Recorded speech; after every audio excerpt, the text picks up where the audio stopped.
Have you ever looked up at the night sky and wondered, what did ancient humans do when the sun went down? Tonight we find out. No electricity, no phones, no Netflix, just darkness, fire, and the unknown.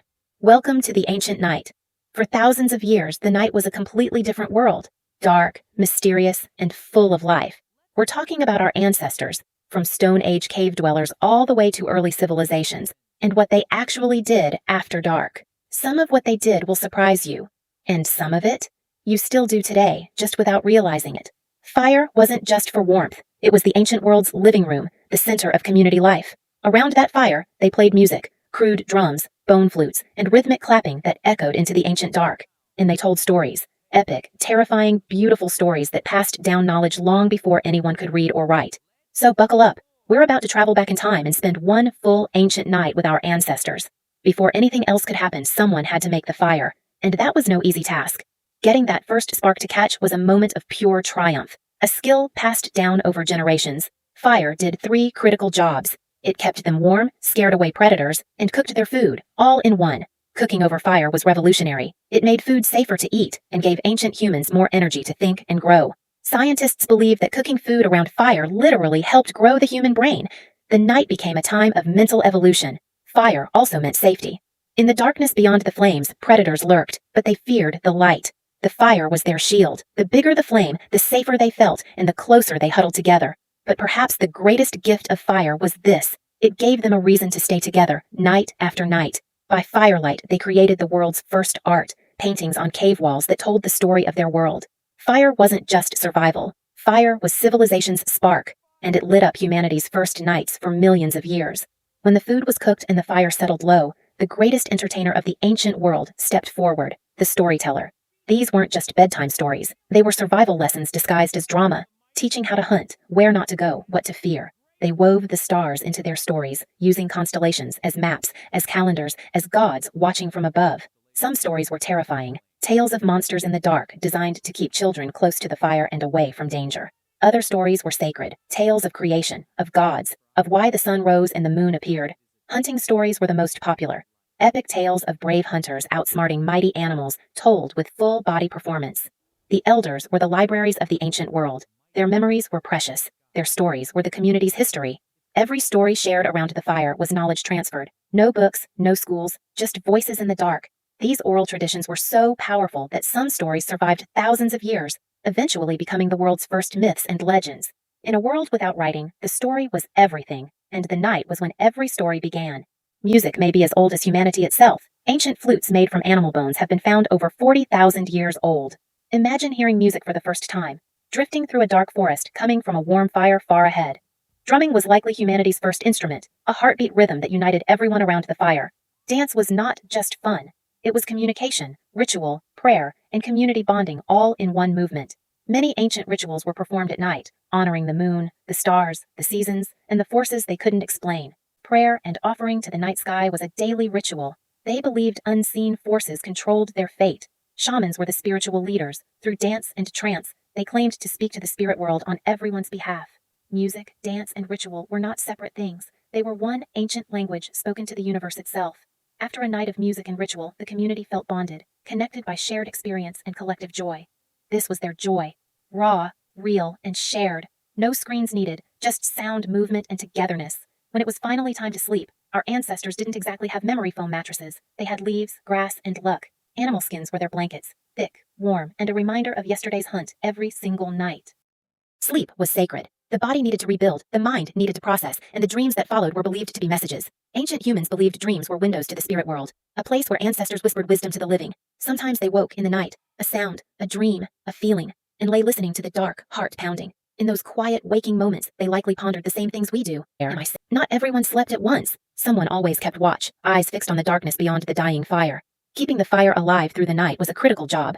Let it die, and the cold and predators moved in. Lying awake under the open sky, they mapped the stars, memorizing the heavens as their GPS, their calendar, their mythology. And sometimes, in the darkest part of the night, a parent would pull a blanket over their child and whisper, "You are safe."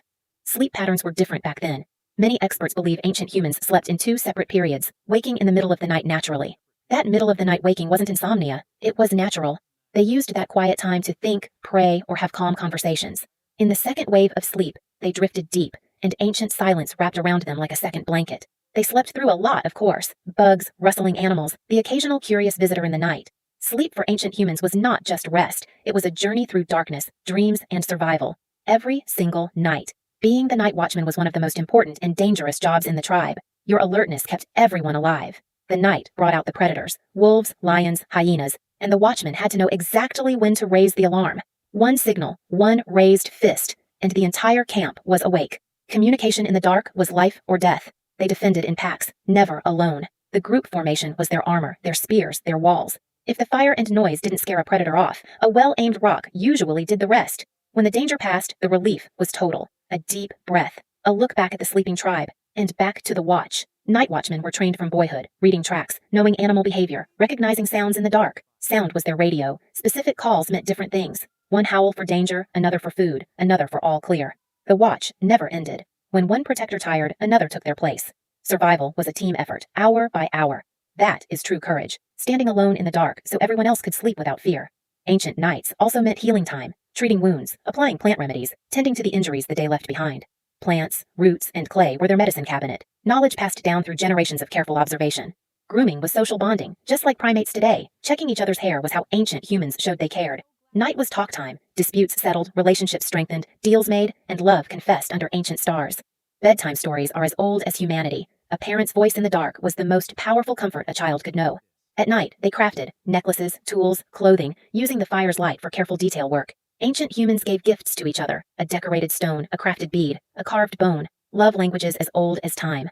Body painting was an ancient practice. Spiritual protection, group identity, and personal artistry all in one act.